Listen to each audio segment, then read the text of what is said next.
Hello, welcome to Pecan Corner. I'm Tina, and today I'm going to be making green split pea soup. I made a little ham the other day, and I have a ham bone left with some meat on it. I've chopped up some of the meat so that I'll have it ready, because I'm going to cook the ham bone in with the peas, and then I'll take it out and I'll add the chopped ham. I'm going to just put my peas in here. I'm making a big double batch, so I'm going to use 2 packages of peas. And dried split peas are not the same thing as English peas. It's a different kind of a pea. It's grown specifically for drying. And if you see my little, Paul says it's called a chinois in the background here. This is what I'll run my peas through as a food meal to remove the hulls from the peas once they're cooked. I'm going to I've got this in some plain water. I'm going to bring them to a boil, and it shouldn't take them about long, maybe about, they don't have to be soaked. They're not like beans, so they don't have to be soaked first. So I'm probably going to let them cook for 30 to 45 minutes, depending on how long it takes. Once the water comes to a boil and they get a good start cooking, then I'll add my ham bone, because I want it to simmer in there for a good 30-45 minutes too. So I'll be back when these get going good. Okay, the peas are boiling now. Making some foam on top, just like beans do. And kind of let that foam kind of cook down. Take the lid off, let that kind of cook away. I'm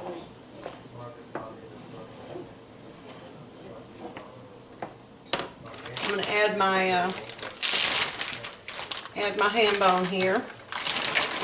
You don't want too much ham in these. One time I had lots of ham left on the bone, and I thought, oh, I'll just make a batch of the soup with lots of chunks of ham in it, and it actually was not very good. Too much ham the ham needs to be a flavoring, and it needs to be almost like a garnish, you know, not necessarily ham in every bite. Too much of it is not really tasty. Surprising. We didn't expect that at all. We thought it'd be delicious, but anyway, so that's why I've separated out what I'm going to add in. How much of this I put in will depend on how much of the puree I get after I cook these. All right, now my ham bone is in there, and it can be cooking. I can put the rest of my ham trimmings in the freezer. Save them for seasoning something else. Alright, now we've been cooking for about an hour and a half total. So my peas are really mushy. See, they look very mushy. You could make good mushy peas with that, but that's not how I'm going to do it.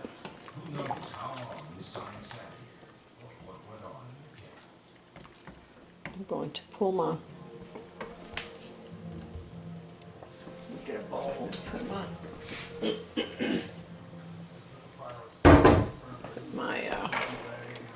bone in.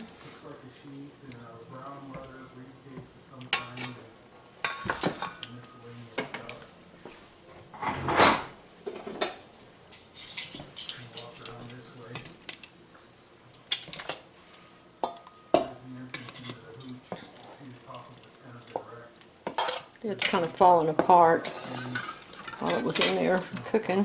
Get all the rest of that out of there. Alright, now I had to add a little water partway into the cooking, after about an hour of cooking. And what you do is just like cooking beans, I added some boiling water to it. Now my next step is to run it through my food mill. So I'm going to get something to to dish it out with. Okay. I have tried to find ways to get out of doing this part, because this is this is the tedious part. But really nothing else works. I've tried running it through the blender and blending it all together. That does not work.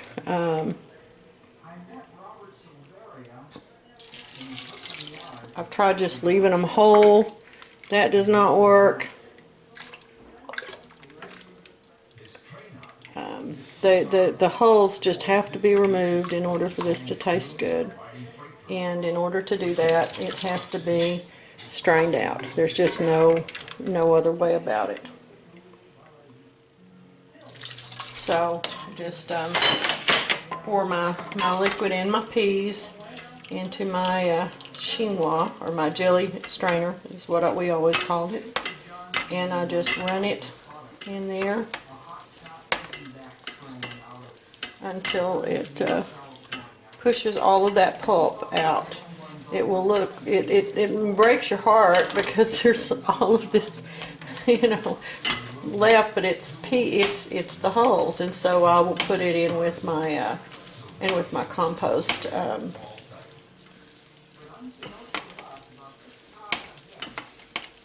Once I've gotten it all done, setting my getting steam up on the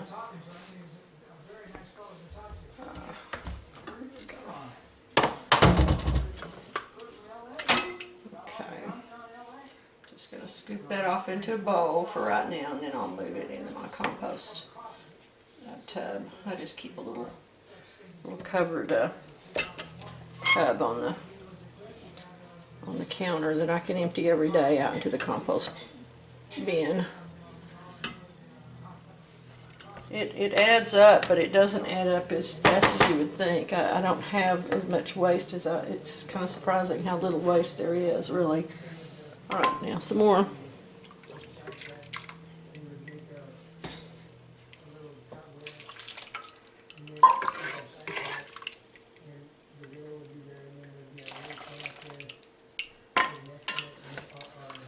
Just continue doing this,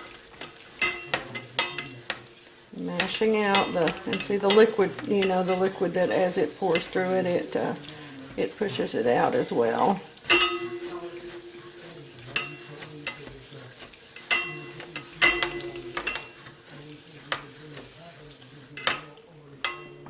All right, I'm going to continue this, and when I'm done, I'll be back and show you the rest of it. I wanted to kind of show you the consistency, if you can see it. It's just a nice smooth. You have to stir this before you serve it each time, because it doesn't have any thickeners in it, so it will kind of separate. But if you can see that it's got a nice consistency. Now, when I get ready to put it in my jars, I had planned on canning this, but instead I'm going to have enough to share out, so I don't think I'm going to have to can it.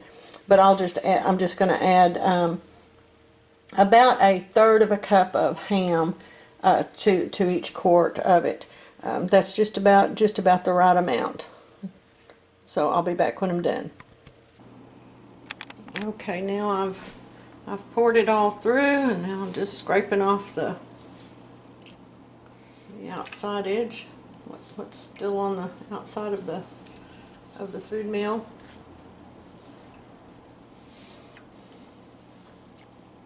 Looks like the 2 packages of peas are going to give me about 3.5 to 4 quarts. I'll put it on in just a few minutes. All right, there we go.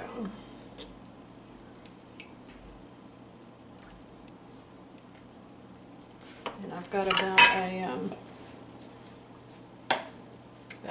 about a bowl full of pea mash.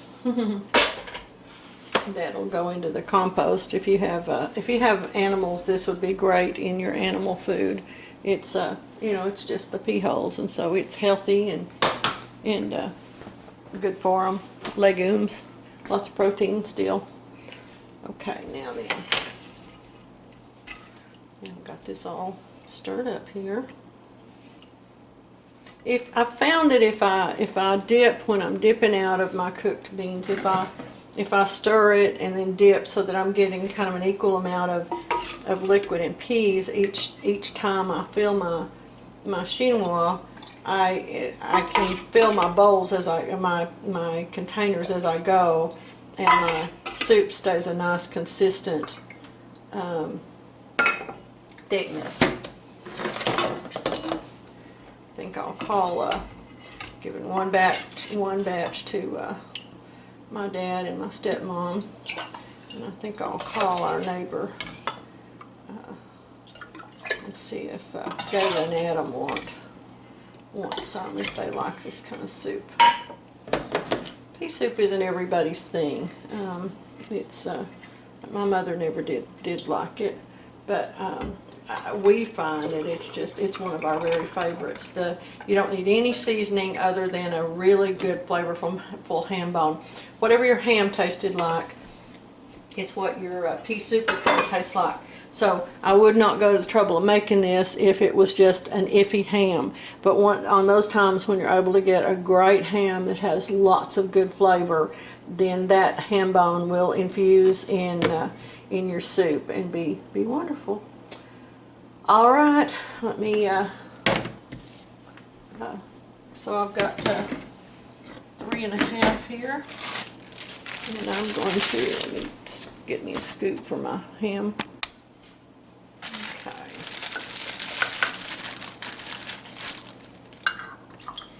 And of course, the ham was already cooked, so it's all right. So there's about 1/3 cup of ham, which is just about right.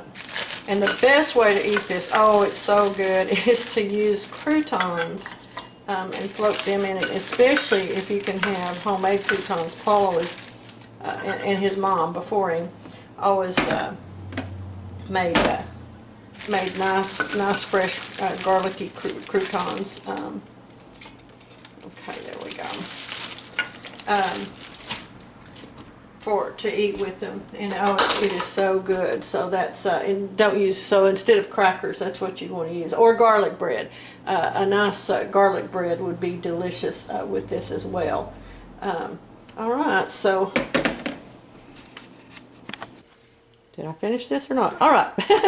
All right, 2 bags of split peas made 3.5 quarts of soup. If you decided that you wanted to can this, look at the instructions for your pressure canner. It must be pressure canned. It cannot be canned in water bath. Or go to the National Center for Home Food Preservation. I'm putting these in the refrigerator, so I'm just using some already used lids that are clean. They've been washed, but they've had still got their old labels and stuff. If I were going to can these, I would have to use brand new lids, and of course my jars would be not just clean but be sterile. That's the thing. Like I said, next time I make this, I may make up. I may use like 4 bags and use my stock pot to make it in, and make up enough that I can can some for us, because I think it'll can really nicely and hold up really nicely in the cabinet. So, all right, I hope you will enjoy some split pea soup. It's delicious. They were only 99 cents a bag, and used a ham bone, so that's a lot of good food for a couple of dollars. All right, thanks a bunch. Y'all take care.